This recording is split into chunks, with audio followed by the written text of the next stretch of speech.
Welcome to the realm of intoxicating flavors and head-banging beer reviews. What's up, everybody? It's the Ginger Yeti, and it's time for part 4 of my cruise experience on the Carnival Dream, Cozumel. So if you watched my other videos, you know I took this cruise on the Carnival Dream. If you haven't watched them, I'll link them all down below. You should go check those out first.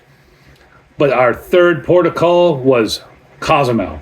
So we actually didn't go to Cozumel. Even though the cruise ship docked at Cozumel, we decided to take this excursion called Rio Secreto, or the Secret River. This was amazing. So we get off the ship directly onto a smaller boat, and then we had to ride that boat over to mainland Mexico near Cancun. Then we got on a van and went to Playa del Carmen in Quintaro, Rio. And there is a big nature preserve there in the middle of the jungle. And in this nature preserve, there is 36 kilometers of underground caves. This giant cave system is 36 kilometers or so. And that's all they've mapped so far. It's cenotes, it's caves. And what we were able to do is, with a guide, we were able to go down in these caves. And some of them are full of water. Some of them are full of rainwater because it had rained recently, and some of them are just always full of water. We were able to go down in these caves and explore the caves. Now, we couldn't go through all 38 kilometers of it. They had a set section of it.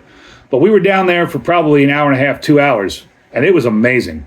Unfortunately, they don't allow you to take any photography. They do have a photographer there, and you can buy the photos that he takes, but you can't take your own photography. I'm sure if you Google it, look it up, you probably will see a lot of photos of it. But it was absolutely unreal. I mean, it reminded me of being in the Goonies. We're walking through these caves, swimming. Sometimes we're swimming through these caves. I'm like 6'3". At some points, the water was almost over my head. And this water was about 65 degrees or so. So I guess that's probably like 16, 17, maybe 18 in Celsius. And it felt so good after being in the heat the last couple days on that cruise.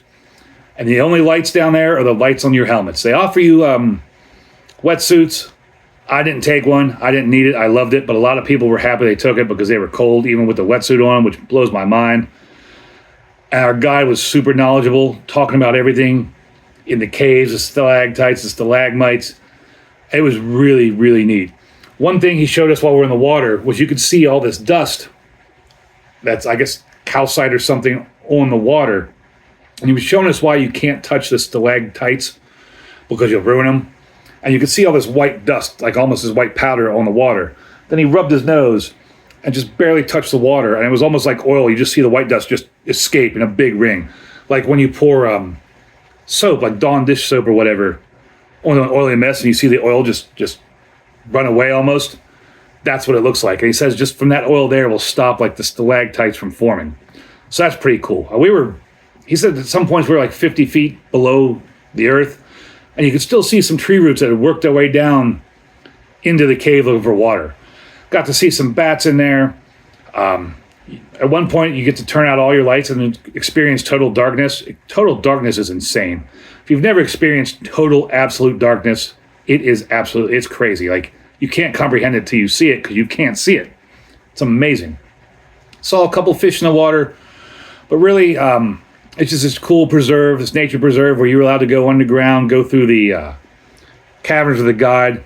Super awesome experience. If you're ever in that area, I highly recommend doing that. That was absolutely amazing. That's kind of like a bucket list thing to do. And one thing I skipped over, because I'm just so excited about this whole experience, was that when you're first there, after you get your wetsuits on and your helmets and you're walking the walk to the cave, you have to stop by this Mayan guy. I don't know what to call him, but he does like a for real, I think it's for real, Mayan blessing to bless you to enter the cave and get permission to enter the cave. And this is kind of like Mayan land, so it does make sense. But it was just so cool. And afterwards, you come back out of the cave, go shower, dry off, and then they take you to go get food. They have a nice buffet of supposedly authentic food. It was really good. You could buy beers for like $4 a beer. But overall, it was just a super cool excursion.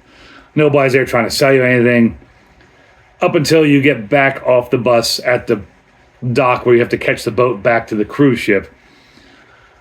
For about a 10-meter spans, there's lots of people trying to sell you snacks and drinks and crafts and things, but it was still cool. And overall, that was an amazing experience. Going to Rio Secreto, highly recommend that. That was awesome. That was so amazing. Such a great adventure. You know, I hope you all think these have been a great series of videos. If you do, let me know down below. If you have any questions about my cruise experience, let me know down below. I'll try to answer them the best I can.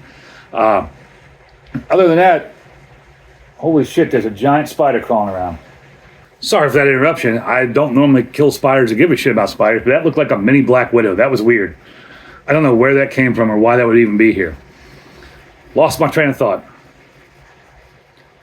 Anyways, I hope you enjoyed my videos on this. It's definitely an adventure. I always recommend taking adventures. And with that being said, embrace the adventure.